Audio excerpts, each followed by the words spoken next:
Good morning 10th Hindi medium के student. आज हम सामाजिक विज्ञान में राजनीति यानी पॉलिटिकल साइंस, जिसे हम कह सकते हैं लोकतांत्रिक राजनीति, इसमें जो पार्ट 1 है सत्ता की साझेदारी, उसके अंतर्गत हमने क्या पढ़ा था, बेल्जियम और श्रीलंका के बारे में पढ़ा था। फिर हमने देखा था कि श्रीलंका में किस प्रकार से भाषा को लेकर भेदभाव उत्पन्न हुआ और उस विवाद ने फिर क्या किया, गृह युद्ध आरंभ कर दिया और उस गृह युद्ध में बहुत सारे लोग मारे गए।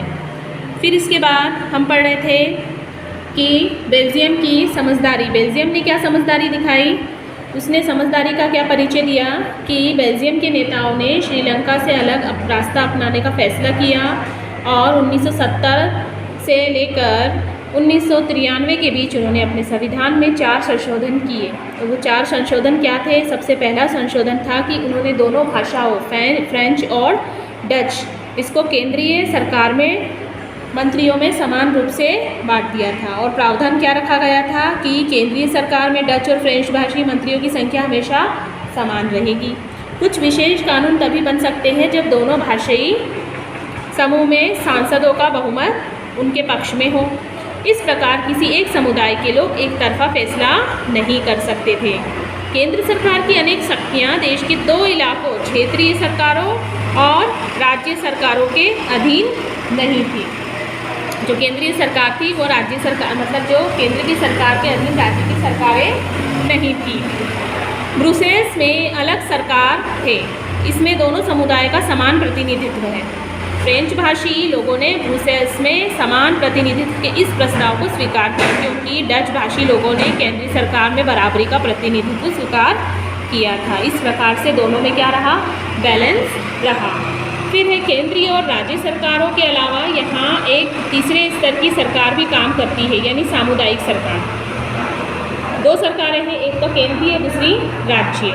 तीसरी स्तर की सरकार क्या कहलाएगी, सामुदायिक सरकार। इस सरकार का चुनाव एक ही भाषा बोलने वाले लोग करते हैं। डच, फ्रेंच, जर्मन बोलने वाले समुदाय के लोग, चाहे वे जहाँ भी रहते हो, इस समुदाय सरकार को चुनते हैं। इस सरकार को संस्कृति, शिक्षा और भाषा जैसे मसलों पर फैसले लेने का भी अधिकार है। आपको बेल्जियम का मॉडल कुछ जटिल लग सकता है, निश्चित रूप से यह जटिल है, खुद बेल्जियम में रहने वाले लोगों के लिए भी है। व्यवस्था बेहद सफल भी रही है। ऐसी व्यवस्था उन्होंने स्थापित की है जो पूरी तरह से सफल रही है। यहाँ पर जो पिक्चर दिखाई दे रहा है, ये ब्रुसेल्स बेल्जियम में स्थित यूरोपीय संसद का है। ये संसद है यहाँ की, इसका पिक्चर दिया है। फिर इसके बाद क्या है कि ये व्यवस्था कैसी रही है, सफल तो रही है। मुल्क में गृह युद्ध की आकांक्षाओं पर विराम लग गया है। जैसे कि श्रीलंका में जो स्थिति उत्पन्न हुई थी, उसको देखते हुए बेल्जियम की सरकार ने ये समझदारी से काम लिया। बेल्जियम भाषा के आधार पर 2 टुकड़ों में बढ़ गया होता अगर गृह युद्ध की स्थिति बनती या होता तो। जब अनेक यूरोपीय देशों के साथ मिलकर यूरोपीय संघ बनाने का फैसला किया तो ब्रुसेल्स को उसका मुख्यालय चुना गया। बेल्जियम और श्रीलंका की इन 2 कथाओं से हमें क्या शिक्षा मिलती है कि दोनों ही देश लोकतांत्रिक हैं। फिर भी सत्ता में साझेदारी के सवाल को उन्होंने अलग अलग ढंग से निपटाने की कोशिश की। बेल्जियम के नेताओं को लगा कि विभिन्न समुदाय और क्षेत्रों की भावनाओं का आदर करने पर ही देश में एकता की संभावना हो सकती है, और यहाँ तक ये सिद्ध भी हुआ। उन्होंने सबसे बड़ा जो काम किया वो क्या था, दोनों समुदायों की, क्षेत्रों की भावनाओं का आदर करना।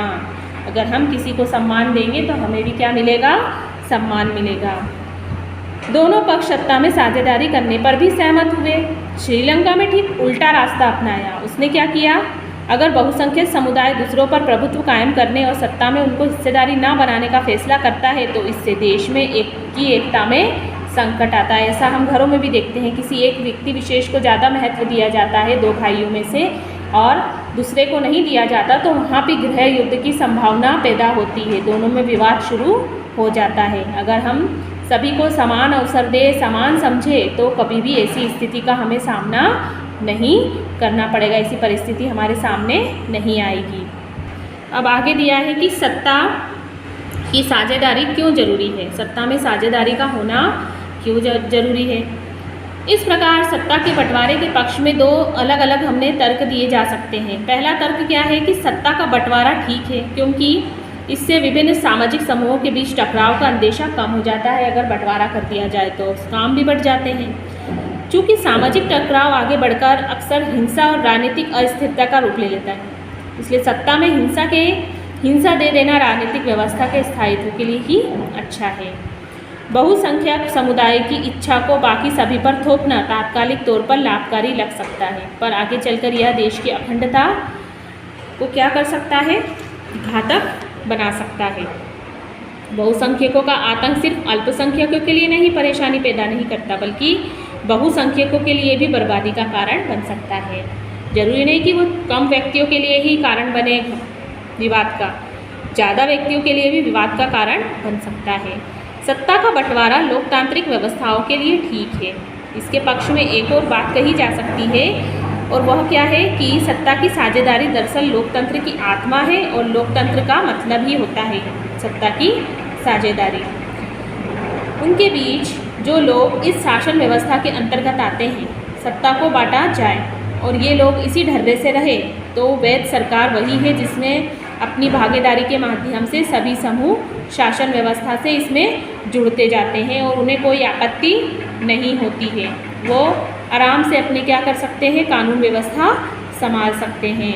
और दोनों तर्कों में से एक को हम युक्तिपरक और दूसरे को नैतिक तर्क कह सकते हैं। युक्तिपरक या समझदारी का तर्क लाभकर परिणामों पर जोर देता है। ये हमेशा इसके परिणाम कैसे लिखते हैं, लाभकारी ही निकलते हैं। जबकि नैतिक तर्क सत्ता के बंटवारे के अंतर्भूत महत्व को बताता है कि अंदर की तरफ सत्ता में क्या चल रहा है और नैतिकता इसमें बनी रहती है। तो इस तरह से सत्ता की साझेदारी का होना अति आवश्यक है एक सफल सरकार के लिए। आगे का भाग हम अगली वीडियो में पढ़ेंगे। यहाँ तक आपको इस पाठ को पढ़ना है।